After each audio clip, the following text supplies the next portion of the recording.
Hello everyone, Pitts with you with another video, and in today's video I will be talking about the matchup between the number 3 seed Denver Nuggets taking on the number 6 seed Portland Trail Blazers. So this year the Nuggets finished second in the Northwest Division with a record of 47-25, and the Blazers finished third in the Northwest Division with a record of 42-30. They also had the Timberwolves and the Oklahoma City Thunder in their division, which were very trash, and the Jazz, which were the number 1 seed in the West. This year I won many bets on the Nuggets, particularly Michael Porter Jr., both his points and rebounds. Sometimes player performance doubles, like for him to score 20 points and the Nuggets to win. That was real easy money. Same thing with Nikola Jokic. You just got to play the matchups. Certain teams are weaker versus the power forward than they are versus the center. It really doesn't matter when you face Nikola Jokic. He's going to get his assists. He's going to get his points. He's going to get his rebounds. That's why he's the MVP this year. Speaking of that, I took him to win MVP back in January when he was plus 1,200. At the time, I just noticed that he had more endurance than most players. And the fun fact about Nikola Jokic, he was actually a second-round draft pick. And to be 7 foot, 260 pounds, and to almost average a triple-double is unheard of. So he deserves the MVP. I don't care what anybody says. So another thing about the Nuggets that I'm very unhappy about, they lost Jamal Murray to a season-ending ACL tear back on April 12th when they faced the Warriors.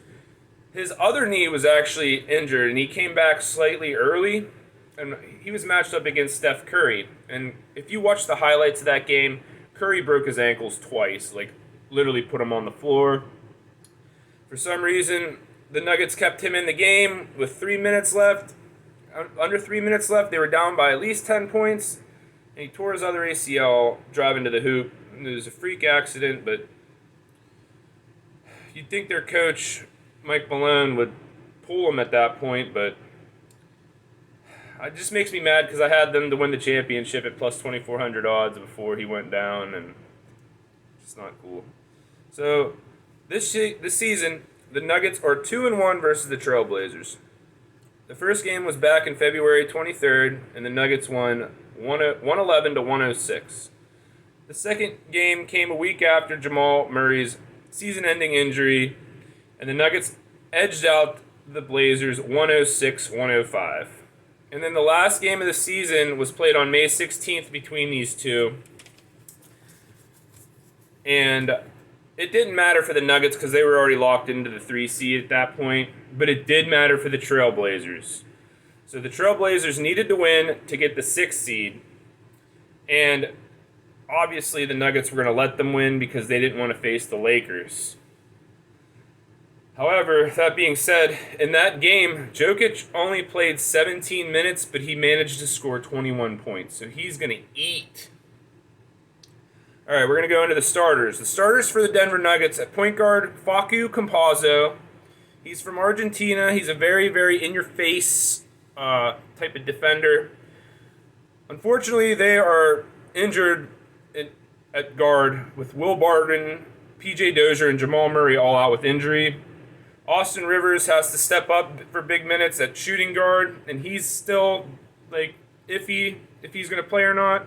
I think he's going to play. Aaron Gordon at small forward, their newest addition. He's a good defender, good two-way player.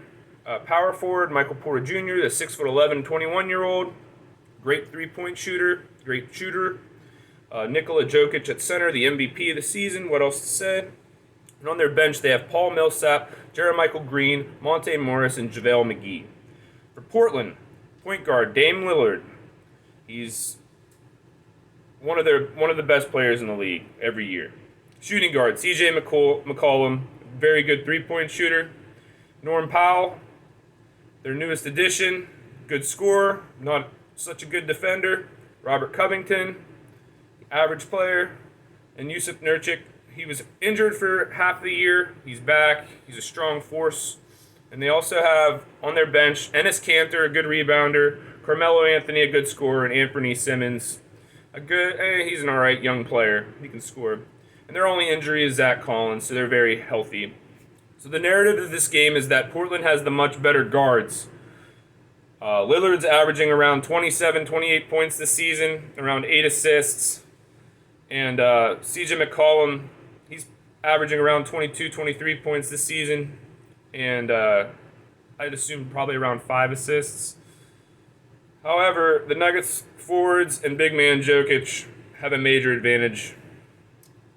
The MVP frontrunner is averaging 26 points a game, 11 rebounds, and 9 assists.